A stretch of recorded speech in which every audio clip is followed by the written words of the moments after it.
টাকা ব্যাংক থেকে অ্যাকাউন্ট থেকে উধাও হয়ে যায়। হ্যাঁ, এটা সুরক্ষিত রাখার কি ব্যবস্থা? এটা সুরক্ষিত রাখার একমাত্র ব্যবস্থা হচ্ছে ব্যাংক অ্যাকাউন্টকে নিজের বাড়ি মনে করো। আমরা নিজের বাড়িটা যেমন ভাবে সুরক্ষিত রাখি, আমাদের বাড়িতে কেউ এলে তার হাতে আমরা আলমারির চাবি বা বাড়ির সদর দরজার চাবি তো তুলে দিই না। নর্থ 24 পরগনার দেবদীপা গাঙ্গুলি মানে ব্যাংক কর্মী, না 10টা 5টা কর্মী না টাইমলেস জব? 10টা 5টা ঠিকই আছে, বাট টাইমলেস মানে 10টা 5টা কখন কিভাবে কেটে যায়, and it is so tiring. মানে আর এত লোক, মানে বুঝতেই পারছেন, সবার মানে কাজ করে সেই সঞ্চিত অর্থটা আমাদের কাছে দেওয়া থাকে যাতে আমরা সেটা refreshing, রক্ষা but করতে dealing পারি। with people Dealing is with money is only refreshing when it is your own money. She's right.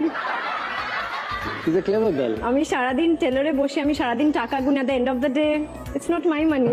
এটা সব অন্য লোকের টাকা যেটা আমি গুনছি। But that money pays your money. হ্যাঁ, এই যে এই কথাটা দাদা আপনি বললেন, এই কথাটা আমাদের প্রায়ই শুনতে হয়। মানে যখনই লিংকের প্রবলেম থাকে, যেটা ব্যাংকে মাঝে মাঝে হয়ে থাকে রাষ্ট্রায়ত্ত ব্যাংকগুলোতে, যখনই হয় কাস্টমাররা বলে আমাদের পয়সায় তোমাদের মাইনা হচ্ছে। ইটস লাইক হ্যাঁ, এবং ওনারা এটাও বলেন লিংক যদি আমার না থাকে, আমি প্র্যাকটিক্যালি কোনো কাজ করতে পারছি না, আমার পাশে হয়তো কারোর সাথে আমি কথা বলছি, ইচ্ছা করে করছে, লিংক নেই ওরকম কোনো ব্যাপারই না, ইচ্ছা করে বলে এরা গল্প করছে।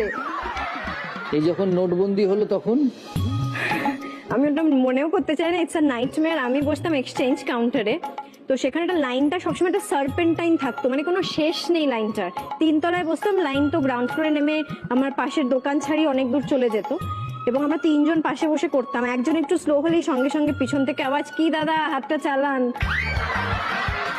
তো মনে হয় বলে কি কাউন্টার থেকে বেরিয়ে না এখানে বসে, আর কি ওরকম ধরনের হয়।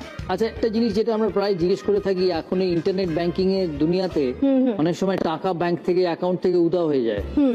হ্যাঁ, এটা সুরক্ষিত রাখার কি ব্যবস্থা? এটা সুরক্ষিত রাখার একমাত্র ব্যবস্থা হচ্ছে ব্যাংক অ্যাকাউন্টকে নিজের বাড়ি মনে করো। আমরা নিজের বাড়িটা যেমন ভাবে সুরক্ষিত রাখি, আমাদের বাড়িতে কেউ এলে তার হাতে আমরা আলমারির চাবি বা বাড়ির সদর দরজার চাবি তো তুলে দিই না, কারণ ওটা আমরা নিজেদের জানি, ওটাকে আমাদের সুরক্ষিত রাখতে হবে। ব্যাংক অ্যাকাউন্টের ক্ষেত্রেও সেম।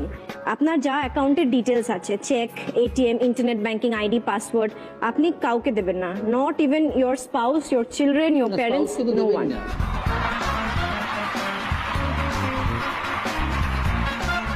তো এটা ভীষণভাবে, কারণ অনেক সময় আমরা জানি না, আমাদের অজান্তে, কাস্টমারের অজান্তে অনেকভাবে ফ্রড হতে পারে।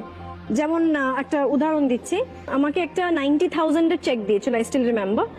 এবার আমি দেখলাম চেকটার যে সিগনেচারটা আছে একটু মোটা পেন, মানে কার্বনের উপর সিগনেচার করলে যেরকম হয় এরকম। আমার সন্দেহ হয়েছিল, খুব ভিড় ছিল, আর যদি কেউ ভাই ব্যাংকে আসে ফ্রড করতে, একটু ভিড়ের দিন দেখে আসে, যাতে হয় না, আচ্ছা দিয়েছি চেনা লোক, তারা